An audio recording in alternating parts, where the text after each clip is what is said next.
हम साधुओं के निर्णायक हो रहे हैं, उनके गुणावगुण की व्याख्याएं करने लगते हैं, सबको तौलने लगते हैं, ये छोटे के ये बड़े के ये ऐसे के नहीं। प्रणाम करिए। साधु भगवान का पुत्र माना जाता है और किसी भी पुत्र की प्रशंसा करिए उसके बाप को प्रसन्नता होती है, इसलिए साधु को प्रणाम करिए, परमात्मा को प्रसन्नता होती है। भगवान ने सबको प्रणाम किया और ये प्रणाम का एक सिद्धांत है। जैसे आप किसी संत को प्रणाम करते हैं तो संत के अंदर जो आशीर्वाद की क्षमता है वो आपके ऊपर आ ही जाएगी, जो उसके अंदर है। अब ट्रांसफार्मर जितना ताकतवर है उतनी ही लाइट देगा, वो एक अलग विषय हो गया, लेकिन साधु आशीर्वाद को रोक नहीं सकता। आशीर्वाद को साधु रोक नहीं सकता, वो आएगा ही, आएगा ही। संतों ने कहा कि राघव आज तक जो कुछ पूजा पाठ किया था सबका फल मिल गया, तुम्हारा दर्शन हो गया, चले गए। एक तीसरा समाज था कोल भीलों का, अशिक्षित, अनपढ़, अज्ञानी, जैसे अविकसित, अछूत समाज से लोक और वेद ने जिनको बहिष्कृत कर दिया, कोई छूता नहीं था, जिनकी छां से भी दूर रहते थे, वो आया सुधि कोल की रातिन पाई, यह सुधि कोल की रातिन पाई, हर्षे जनु नवनिधि घर आई, हर्षे जनु नवनिधि घर आई, कंदमूल फल भरी भरी दोना, कंदमूल फल भरी भरी दोना, चले रंकजन लूटन सोना, चले रंकजन लूटन सोना। कोल भील किरात, बिल्कुल वनवासी, गिरिवासी, बिल्कुल अशिक्षित, अनपढ़, दौड़े चले आ रहे। क्या ला रहे हैं? दोनों में कंदमूल फल भर भर कर, वो चलते कूदते चले आ रहे। आकर प्रभु के चरणों में जोहार करते दोने फल चढ़ा देते, फलों का ढेर लग गया। दूर बैठे प्रभु की झांकी का दर्शन कर। भगवान ने कहा लखन ये कौन आए? अभी दो प्रकार के लोग आए, वो सब फल मांगने आए। देवता आए, फल मांगने आए, ऋषि मुनि आए, पूजा पाठ का फल मांगने आए। ये तो फल भी चढ़ा रहे, इनसे पूछो तो सही कि हमसे तो दुनिया का हर व्यक्ति आता फल ही मांगता, भले ही सड़े फल चढ़ाएगा और जब क्या क्या फल मांगने ले जाता है हमसे। तो ये तो फल चढ़ा रहे हैं। लक्ष्मण का प्रभु आप पूछेंगे ज़्यादा अच्छा लगेगा। भगवान का थोड़े आगे आ जाइए। संकोची व्यक्ति थोड़ा पीछे खिसक के बैठता है, अहंकारी को मंच के अलावा कुछ दिखाई नहीं देता है, वो सीधा मंच का रास्ता पकड़ता है।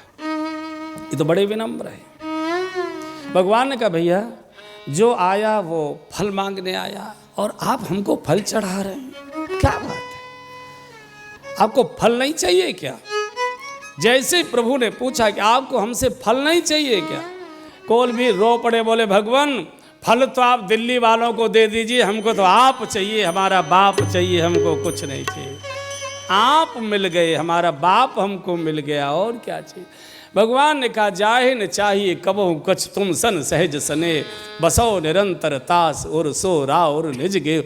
जो मुझसे फल भी नहीं, मुझे फल ही चढ़ा रहा है, जो मुझसे कुछ नहीं चाहता, मैं तो उसके अधीन हो जा। जाए न चाहिए कबहु कछ तुम सन सहज। लखन हम इनको कभी छोड़ नहीं पाए। और उसका प्रतिनिधि पकड़ लिया हनुमान जी को। भगवान ने इन वनवासियों के प्रतिनिधि को अपने साथ हमेशा के लिए कर लिया। क्यों? हनुमान जी ने भगवान से कभी कुछ मांगा नहीं।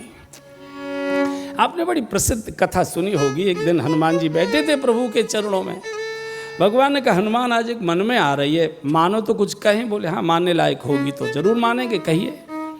भगवान ने कहा हनुमान तुमको मालूम है, कोई जरा सा मेरा नाम ले ले, मैं जाने क्या क्या उसे भेंट करता हूँ। मेरा कोई सहायता सहयोग कर दे, उपकार कर दे, तो मैं जाने कितने गुना उसको वापस करता हूँ। और तुमको उदाहरण मालूम है, सुग्रीव ने मेरा सहयोग किया, मैंने किष्किंधा का राजपद उसे दे दिया। अंगद ने मेरा सहयोग किया, मैंने किष्किंधा का उसे युवराज पद दे दिया। विभीषण ने मेरा सहयोग किया, मैंने लंका का राजपद उसे दे दिया। भले आदमी, तूने तो सारा जीवन मुझे दे दिया, पर इन हाथों से मैंने तुझे कुछ दिया नहीं कभी। मैं जानता हूँ तू वैरागी है, तुझे कुछ नहीं चाहिए, पर मेरी प्रसन्नता को मांग ले, ताकि मुझे ये संतोष रहे कि इन हाथों से मैंने अपने हनुमान को भी कुछ दिया है, कुछ मांग ले। हनुमान जी भी मूड में आ गए। हनुमान जी ने कहा, प्रभु सचमुच में देना चाहते हो कि झूठे को बहका रहे हो? अरे बोले, कैसी बात करता है, मांग तो सही, तेरे मन में कम से कम मांगने की इच्छा तो आई। हनुमान जी का, भगवान आपने सबको एक एक पद देकर राजी कर दिया है, जब मैं आपका इतना खास हूँ, एक पद से तो मैं राजी नहीं हूँगा। भगवान ने कहा, क्यों चिंता करता है, दुनिया में जितने पद हैं, मंत्री से लेके निगम तक, कितने पद तुझे चाहिए बोल, अभी देता हूं।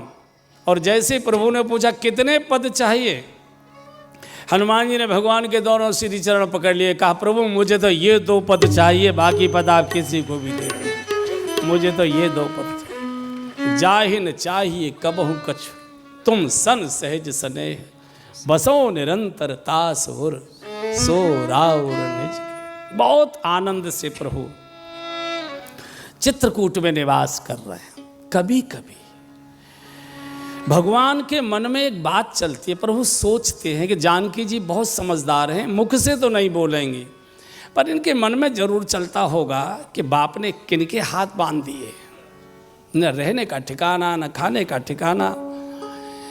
तो भगवान जानकी जी की मनोदशा देखना चाहते हैं कि जानकी जी के मन में क्या चलता है।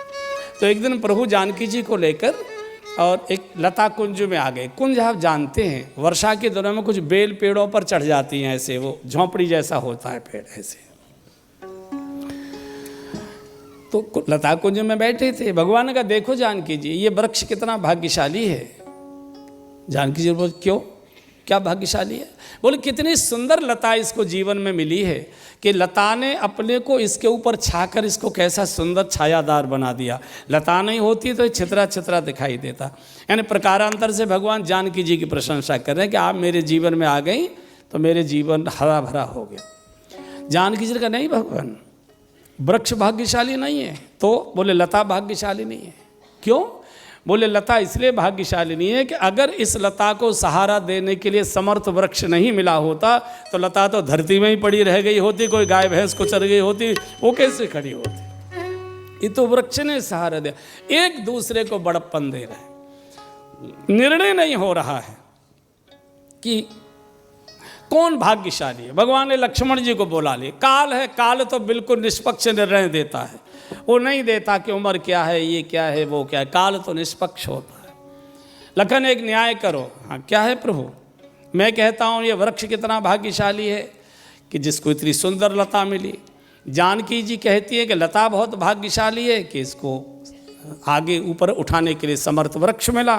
अब तुम बोलो, लता भाग्यशाली नहीं है कि वृक्ष भाग्यशाली है? लक्ष्मण जी का, प्रभु प्रश्न तो बड़ा जटिल है आपका, इसीलिए तो तुमको बुलाया है। बोले, सच बता दो। हाँ। लक्ष्मण जी ने कहा, प्रभु सच तो ये है कि न तो ये वृक्ष ही इतना भाग्यशाली है और न ये लता ही इतनी भाग्यशाली नहीं है। तो भगवान ने पूछा, फिर भाग्यशाली कौन है? लक्ष्मण जी ने कहा, सरकार भाग्यशाली तो मैं हूँ जो लता वृक्ष की छत्र छाया में शीतलता का आनंद लेता हूँ, छाया का आनंद लेता हूँ। हमें ये तो दोनों तपते रहते हैं, छाया तो हमको मिलती है। पिता